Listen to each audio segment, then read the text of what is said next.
Hello, hello, how's it going everybody? This is Etho and we are back at it here guys with the second season of Pixelmon, second episode, second season, and it's the first tournament.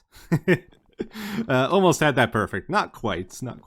Yeah, so we're getting into the tournaments now guys. People are starting to get settled in, they're building their houses. I still don't have a roof on mine, but people are ready to fight and get competitive on the server, which is exciting.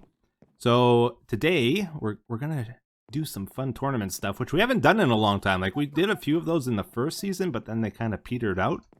So it's been months since we last did a tournament, which is not to be confused with the A League and B League stuff. That's like an ongoing thing that's going to be happening, while this tournament's like a one-time event.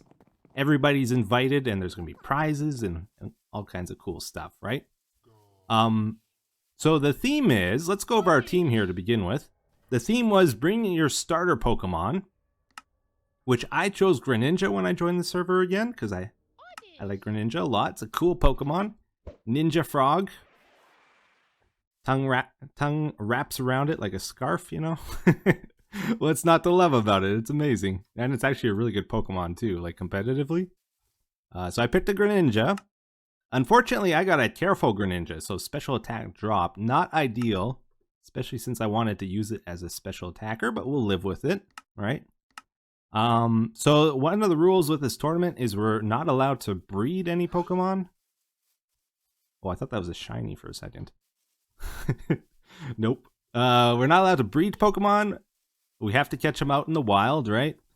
And for the other 5, they have to be levels 36 or lower. So that actually limits things quite a bit. Because if you go around here, a lot of Pokemon, this guy's level 30. Some of them, though, they'll be above level 36. Like Skarmory, for example, is always level 50 in the wild, which means you could never use it for this tournament. Because it's too high of level, right? So it really limits what you can bring. And also, a lot of like good moves get unlocked after level 36, so it limits what you can do with your Pokemon. Yeah, so a couple other restrictions in this tournament. We're not allowed to bring legendaries for this, or Ultra Beasts, or Uber Pokemon, just OU or under tiered, which is most Pokemon except legendaries. We are allowed items, but no Mega Stones or Zed Crystals in this. And I guess we can go over what we're bringing here. So Greninja, I went for Choice Specs. That boosts his special attack by 1.5 times, but it locks him into a move. So after I use Dark Pulse, for example, I can only use Dark Pulse until I switch him out. He gets locked in, so you got to use it carefully. Clefable, we went for Leftovers. That's like a constant heal at the end of every turn. And this is a super bulky guy, especially defensive, Calm Nature. Look at this thing. It's a giant pillow. You can punch this thing all day, you'll never hurt it. It's a pillow, man. It's made to take hits. So he's our special defense wall. And if we check it out, went for max HP and special defense on it. Gliscor, he's got a Toxic Orb. Combined with his ability Poison Heal, gives him 1/8 of his HP back at the end of every turn. Plus he can use Roost, which recovers half. So it like constantly is healing. Very, very good guy. He's got pretty high defense, but he's also a strong physical attacker. Sword Stance to double his attack, Earthquake, and Knockoff. Went for a Choice Scarf on Excadrill. That boosts his speed by 1.5 times, but locks him into a move. Now, in the 5th slot here, guys, is our secret weapon, Porygon 2. The star of the team, I would say. I was mostly worried, like, what are the 2 Pokemon that are going to give us the most trouble in this battle? And I figured most people would bring a Gliscor, which is really good. Or they might bring a Gyarados. Gliscor is 4 times weak to Ice, and Gyarados is 4 times weak to Electric. If you don't have those moves, though, it's really hard to deal with these guys sometimes. But Porygon 2, we maxed out his HP and defense. He's a very bulky guy. Plus, with the Eviolite here, it boosts his defense and special defense by 1.5 times more so. So, like, he's only going to take 10 to 20% damage from Gyarados and Gliscor. Like, he can tank hits like crazy. And he's one of the few Pokemon in the game yet that can learn both Electric and Ice moves. So an Ice Beam's like guaranteed to kill Gliscor, and Electric is almost guaranteed to kill Gyarados. and then toxic for everybody else, basically, and recover to stay alive. And then we can copy like intimidates or other abilities of Pokemon with trace. So Gyarados gets intimidated if we switch Porygon 2 in. Or I also figured a lot of people might bring Arcanine, which also usually gets intimidate. So I just thought Porygon 2 was going to be great for this battle. Final guy here, Gyarados. One of the few Pokemon we can bring that will learn Dragon Dance, which boosts speed and attack, and then makes it like impossible to kill. We bring Life Orb, which boosts attack by 1.3 times, but doesn't lock him into a move. Oh, wait a second. We're going to take a little break here, and we're going to catch a Zubat, hopefully. Oh man, shiny on camera. That's pretty rare. These guys, I haven't got a whole lot of shinies yet. Although, like, in the last couple days, I got, like, 4 or 5. But for a long time, I wasn't getting any. Now I'm, like, getting tons for some reason. Alright, did it sync? Is it a Jolly? It is a Jolly. Okay, so we might actually be able to use this guy. Ooh, those are some bad IVs, though. Ladies and gentlemen, welcome back to the Pixelmon Evolve server, and today is tournament day. Kind of. So, we haven't got the normal kind of turnout we have for tournaments because people have been sick, people have been busy, and haven't had enough time to get their teams ready. So, we're going to be doing a round-robin style tournament today where everyone's going to fight everyone once. I would just like to comment on how well diverse our starters are. Yeah. There's 3 waters, 2 fires, surprising. 2 grass, and they're all different. And there's you know no what? Charmander. No No Charizards. Charmanders inside. No Charmanders at all. Whoa. All right, everybody. So I'm going to try to do some voiceover commentary for these battles. Again, we're doing a round robin style, so we're going to face everybody that joined the tournament. And unfortunately, there's only 7 people, including ourselves. So that means 6 battles, and whoever gets the best score at the end of this wins, basically. So our first team is versus Fuzzy Mole, and I see his Chestnut is like able to beat like 4 members of our team, except for Gliscor and Clefairy. So I figured that we would lead with our Clefairy as a good counter to it, because I figured that's what he'd lead with. He goes for a Leech Seed, which has no effect on Clefairy because of Magic Guard. So I just go for a Moonblast because I want to do damage to this thing, in case he decides to stay in, because it's a huge threat to our team, actually. And then I go for a Stealth Rocks because I figure it's safe, get up our entry hazard, so he takes damage every time he switches a Pokemon in. He goes for his Charmander. Really won't hurt Clefairy too bad, but I can't really hit it with a Moonblast. It's not very effective versus it, so I decide to switch to our Gyarados. Water beats fire, takes that Ember like a champ. He doesn't have like strong moves on it for some reason. So I decided to go for a Dragon Dance. I figure that's pretty safe. Boost our speed and attack. And now he brings in the Cloyster. Cloyster, if it Shell Smashes, can be a huge threat. I go for the attack. I thought that would kill it, but it doesn't. The Earthquake isn't quite enough. Luckily, though, he doesn't Shell Smash. He just goes for a Spike Cannon, which takes about half our HP. And now I figure I can just finish it off with a Waterfall. If he switches, it'll probably hit whatever he brings in pretty well. He goes for Wishy Washy, which I don't think has its ability programmed in Pixelmon, so it doesn't have its school form, so it's really fragile, actually. I think is what happened there. It kind of caught us by surprise. Now he's into his Dartrix, which we can't really hit with a Waterfall or Earthquake, so I go for the Outrage.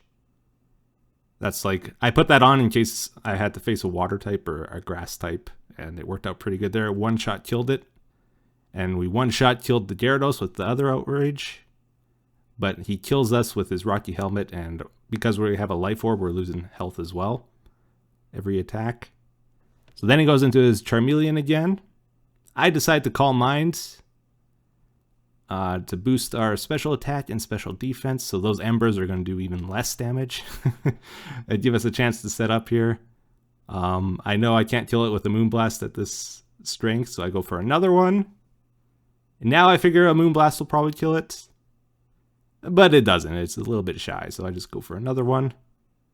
And I know his last Pokemon is Chestnut, which we can definitely one-shot kill anyway, so this match is pretty much wrapped up. And do the final shot here, and he's got a little bit of health left on his Cloyster, but that gets taken out by the Stealth Rock damage here. So that finishes up round 1 versus Fuzzy Mole. GG. On to round 2, we face our biggest rival in the tournament, the old Nebris, with a pretty scary team here. He's got Zero Arc, which can disguise as any of his other team members, so he's kind of a tricky guy. He's got Lucario, Starmie, Gliscor, Galvantula, and Infernape. So I lead with my Gliscor here, expecting either he'll lead with his own Gliscor and set up Stealth Rock so I can just knock it off and get rid of his Toxic Orb, or he'll go Galvantula for Sticky Webs, or Infernape for either a U-turn or to try to kill something. So I decided to knock off on his Infernape, because if he stays in, we'll get rid of its Choice Scarf or Choice Band and make it a lot less threatening. And if he U-turns out like he does here, we're free to knock an item off something else. And he actually goes into his Starmie, so we get pretty lucky there. Super effective. We knock off his leftovers. But Starmie is faster than Gliscor. He can Ice Beam us or Waterfall or whatever. So we decide to switch out into our Clefable, which is especially defensive. It can tank a hit from Starmie, no problem. And now we're free to set up our Stealth Rocks. He can stay in and possibly Rapid Spin, but like Starmie versus Clefable, or Clefable will be able to beat it in the long term. So he switches out here, because we have Calm Mind and Recovery as well. He goes into Lucario. We have to switch out here in case he uses a Steel move. It would probably kill our Clefairy. Clefairy, which is it? I don't know. I'll use them both. I go into Gliscor. I figure it's a fairly safe switch in. He goes for Earthquake, so again I get lucky here. I think he was expecting Excadrill to come in, which that probably would have almost killed it, or maybe killed it. I'm not sure. Now I'm being a little bit cheeky here. I decide to scout what moves his Lucario has. So I go into Gardevoir. He uses Extreme Speed. I was looking like, does he have Ice Punch? Is he going to Ice Punch my Gliscor? He goes for Extreme Speed. I've intimidated his Lucario, so I'm thinking he might switch out. I might be safe to get a Dragon Dance in here. But I don't know his other moves. It could be Thunder Punch on Lucario, which is 4 times effective versus Gyarados. So I decide to go back into our Gliscor. The two kind of working pretty well together. And he reveals he does actually have Thunder Punch. So Thunder Punch, Extreme Speed, and Earthquake. His last move's probably going to be either a Fighting or Steel type, I expect. So now I know I'm pretty safe to stay in with Gliscor here. I can potentially kill it if I Earthquake, but he has his own Gliscor as well. So I'm thinking I'll either knock his item off or knock whatever comes in here. And he goes into his Gliscor, so we get rid of his Toxic Orb. So he loses his like constant healing from Poison Heal with that, which is really good for us. Then we go into our Porygon 2, which we built to counter this thing. He goes for Roost to heal up. And I'm expecting he might scout for the Ice Beam here, so I decide to Thunderbolt, expecting Starmie to come back in. But no, he goes Swords Dance. So now this thing's getting kind of threatening. He's kind of committed at this point, so I go for the Ice Beam now for sure to one-shot kill it. Oh, that does nothing. I hate that thing so bad. Don't you love Porygon? And yeah, that Earthquake does like nothing. So now he goes into Galvantula, so I figure I'll go Excadrill. If he decides to Volt Switch, he won't be able to Volt Switch out. We're immune to it. And I see Nasty Plot, and I'm like, okay, this is Zeraora. He might try to stay in to Flamethrower us, which would probably kill Excadrill, but I know I'm faster with his Choice Scarf, so I go Earthquake, which is also super effective against him. And I knock it out with one shot. And now that he's lost his Gliscor, he actually has 4 Pokemon on his team weak to Earthquake, which is pretty bad because 3 of my Pokemon have it. So he's in a little bit of trouble here. He goes for a Rapid Spin on our Greninja. He could have had Thunderbolt on there, so that's a little bit of a risky switch in, but I figured he wouldn't use it on the Excadrill. He goes Toxic. I go Dark Pulse to knock it out. Super effective. Would have done a lot of damage if he switched out to something else, right? He makes a good switch here into Infernape, which resists our Dark Pulse. And he's free to U-turn here. Like if I do have a water move and I can use it, he'll just kill our Greninja probably. So I switch out to Gliscor to see what he does. He does go for the U-turn. And now comes the real Galvantula, probably to set up sticky webs, I'm expecting, but I know he's got nothing to really tank earthquakes at this point, so I'm just going to spam him. Their stab move, they're going to do a lot of damage. This is Adamant Gliscor, so he does lots of damage, but he's got a Focus Sash, so that lets him hang in with 1 HP. I go for a knockoff here, probably a misplay actually. I should have probably went for Earthquake again. But we finish it off with that. Out comes Lucario. It's like pretty close on the damage roll with this, but because it's adamant and I'm max HP, max attack on the EVs, I know it'll kill. But I think Nebris expected him to live that. But there's not much he can do regardless. So Fernape, again, also weak to Earthquake. We go for that to finish it off. Flare Blitz does quite a bit of damage there, so it might have been Choice Banded. I'm not sure if it was Scarfed. And that ends round 2. Going into round 3 here, we face another big contender, Sten Stone, another member of the A-League. He's got Lowland Raichu, Starmie, Zeraorc, just like Nebris. It can disguise itself as any member of his team. It's a tricky guy. Got to watch out for. And he's got a Mawile, Swampert, and... oh, I missed the last one. So I decided to lead Excadrill here. I noticed he didn't have any flying types on his team. You generally always want to have at least 1 flying type and 1 ground type, or at least a Levitator. So I'm free to go Excadrill here. I don't think I have a good counter. I've noticed you have no flying types. Nope. Which is an interesting choice. Listen, I didn't have a lot of time to figure out what team I was don't- going to use. Not that I mind. This puts him in a really tough spot. He's sort of forced to sacrifice something, and he goes for his Mammal Swine. That's his other guy I missed. And do over half damage to it, and we're Scarfed, so I know I can do it again and knock it out, or if he switches, something else will take a lot of damage. He goes Swampert here. It's a good switch in. I know I can't take this out with an Earthquake. It's too bulky. So I go Gyarados, which can take an Ice Punch, an Earthquake, Waterfall, or even a Superpower if that's what he has on that guy. And we Intimidate, so that lowers his attack. I decided to go for a Dragon Dance. And he goes Starmie here, and I'm not really sure if I can kill it. I'm a little bit worried about a Thunderbolt. So again, kind of like we did versus Nebris, we just go Clefable. It's a safe switch. See what he does. Especially defensive. We tank that Thunderbolt, so we did have it. It would have killed our Gyarados if it connected. And I'm free to set up Stealth Rocks here, which will help us throughout the match. He goes back to his Swampert, so again, we do the same dance. We go back to our Gyarados. But this time, he goes for a Toxic, which is something I wasn't really expecting. Which puts our Gyarados on a timer. We're going to lose him if we stay in for very long here. So I decided to Dragon Dance again here. And just pull the trigger. Do whatever damage we can to the Starmie, because he's kind of hindering us. And I go for the Outrage, and it actually ends up killing it. So we don't have to worry about a Focus Sash now because he's taking Stealth Rock damage on it. He did not see the Outrage message, so he didn't go to his Mawile. He went to his Lowland Raichu instead. We take that out with an Outrage as well. But now our guy dies from a Toxic, so we both start fresh here. And... you know, Excadrill was a good lead at the start of the game, and it's still a good lead, so that's what we go to. And he goes Mawile. So I know an Earthquake's going to do quite a bit of damage here. He switches out.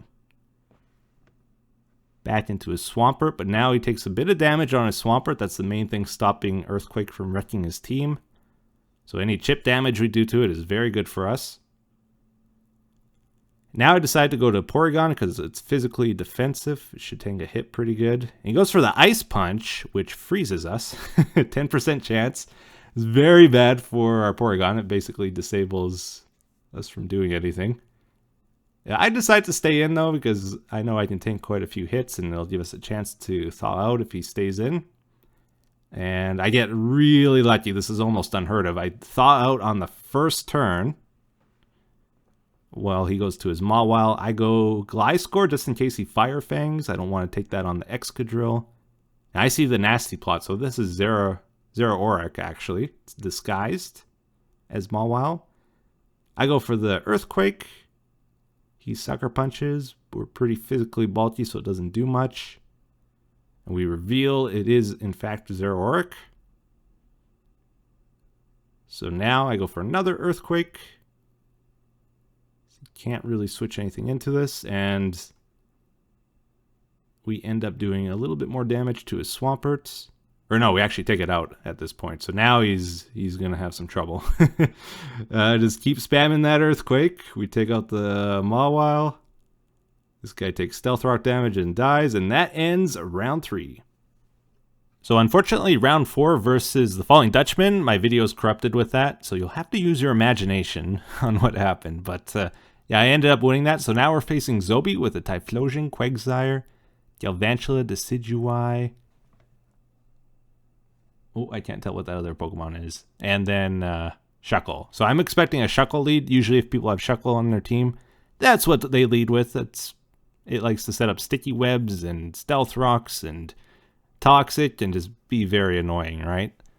So it's a really slow, bulky Pokemon. I decided to Earthquake just to see what it'll do to it. He sets up his sticky webs, which will lower all my Pokemon's speed by 2/3. And kind of the risk with it having a slow, weak Pokemon in battle is it gives a chance for your opponent to set up. So I go for a Swords Dance to double my damage. He actually makes a great switch here, though, into Poliwrath, and I'm at a loss of what to do here because I'm not sure if I can kill it or even if I can outspeed it. I have 0 speed investment on this guy. So I decide just to Earthquake to see what happens, because if he belly drummed or something, if I switched out, I would be in very bad shape here. I end up killing it and outspeeding it, which is a big deal. He goes Quagsire. I remember from our draft league, like I had a Quagsire in that. I knew an Ice Beam wouldn't be able to kill Gliscor. So I know I'm safe here to stay in at least one turn. Go for the knockoff. We outspeed it. Take his King's Rock off. He goes for a Scald. Does a bit of damage, but not that much actually. So I know I can just knock off again. Finish that guy off. Again, our damage is doubled here right now, so Gliscor is a real threat at the moment. He goes Decidueye, Grass Ghost type, which is weak to Dark type, but resists Earthquake. So we knock that off. We outspeed it as well. It's also important why you should have a Scarfer on your team, so you outspeed potential sweepers like this. He goes for his Galvantula. We can Earthquake it. Super effective. Typhlosion, also super effective Earthquake here. I got kind of lucky in this tournament. A lot of people brought Pokemon weak to ground moves, it seems. Shuckle's back in. We Earthquake again. And unfortunately, Zopi got swept. Awesome. All right, guys. So that brings us to the 6th and final round of the tournament versus Kayson. He's got a Beedrill, a Nidoqueen, Crocodile. Is that a Torterra, the ground grass starter? I don't know if that's the actual name. And oh, I missed it. Mimikyu and something else there. I missed it though. All right, so I decided to lead with Gyarados. I was expecting him to lead Nidoqueen, but he doesn't. He leads Beedrill, so this is the first time I got the start wrong. And I was expecting him to U-turn out, so I go Gliscor, but he actually goes Toxic Spike. So those are like permanent entry hazards that will poison any Pokemon I bring in here that's grounded. So that's a bit of an issue for my Porygon. I decided to go for a knockoff just to like do some damage to whatever he brings in here and remove an item. Kind of weaken his team, right? At the start of the game, you don't want to usually make big plays. You just want to weaken this Pokemon. He goes Mimikyu here. We break his disguise. He had an air balloon on it. I forgot that it's fairy type, I think, here, and I go for another knockoff. He Shadow Sneaks, but we're pretty physically bulky. For some reason I thought it would be super effective. It's not. It's neutral damage. So then it's like, okay, I'm not going to kill him with one. I go for a Swords Dance to set up and double our damage. And again, he's not really doing much damage to our guy here. Go for another knockoff to knock it out. And our damage is boosted now. So he brings in Nidoqueen, which is a good move here. I'm kind of afraid he's going to have Ice Beam on that. And I have 0 speed investment in this Gliscor. Like, it's a wild caught one, and it actually has 0 speed IVs too. So it's like, nope, I'm out of here. Go to my Gyarados. He sets up Stealth Rocks, more entry hazards, Waterfall, super effective versus Nidoqueen, but he switches out into Grimer, which is not evolved. So that guy's kind of like a missing team member on his team. It's not really going to do much for him. So we take that out pretty easy. And now he goes Torterra, which is actually a threatening guy to us. I noticed our team's actually pretty weak versus grass Pokemon. Like bulky grass types. I don't want to go into my Porygon because I don't want it to get Toxic spiked, right? So I go Gliscor expecting him to Woodhammer, but he's actually got Giga Drain on that. So we're physically bulky, but that's a special attack, which we can't take too well with our Gliscor. I decided just to go Excadrill here, expecting another Giga Drain. We'll take some damage. I'm going to Suicide this guy to remove entry hazards. Those Stealth Rocks and Toxic Spikes will be gone.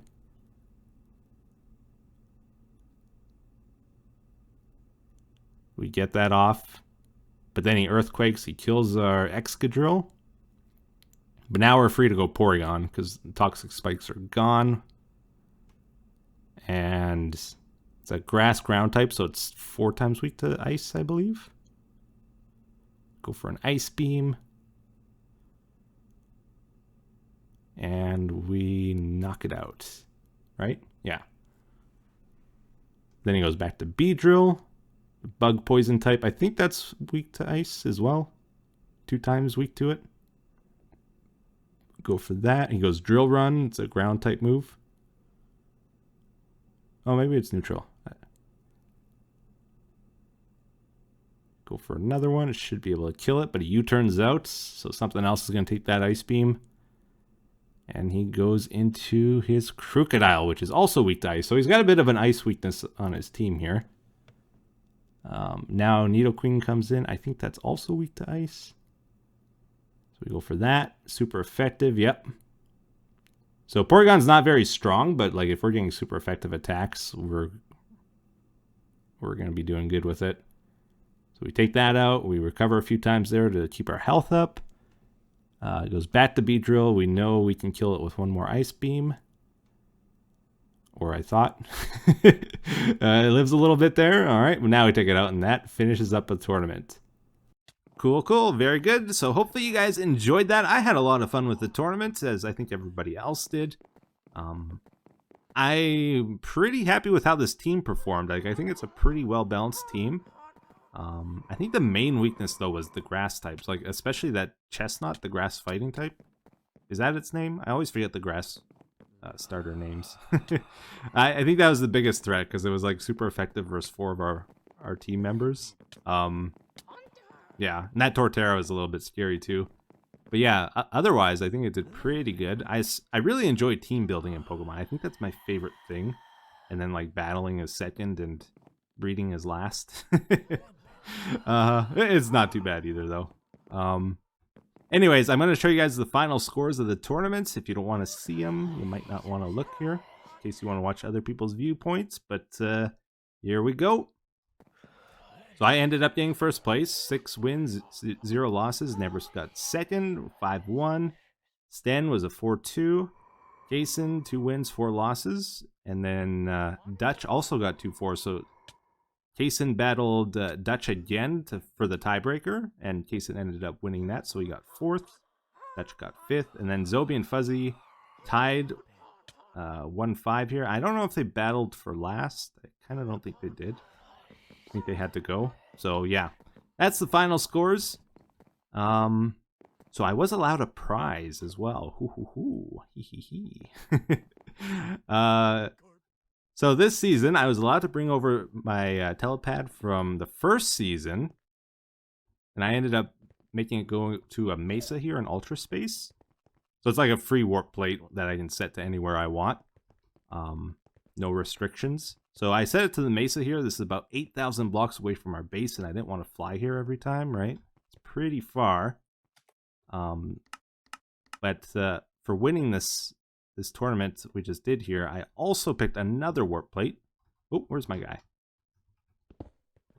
Ooh, I really like the warp plates. They just save so much time. Like, they're the best thing ever. I could have picked like something else, like bottle caps are new this season as well.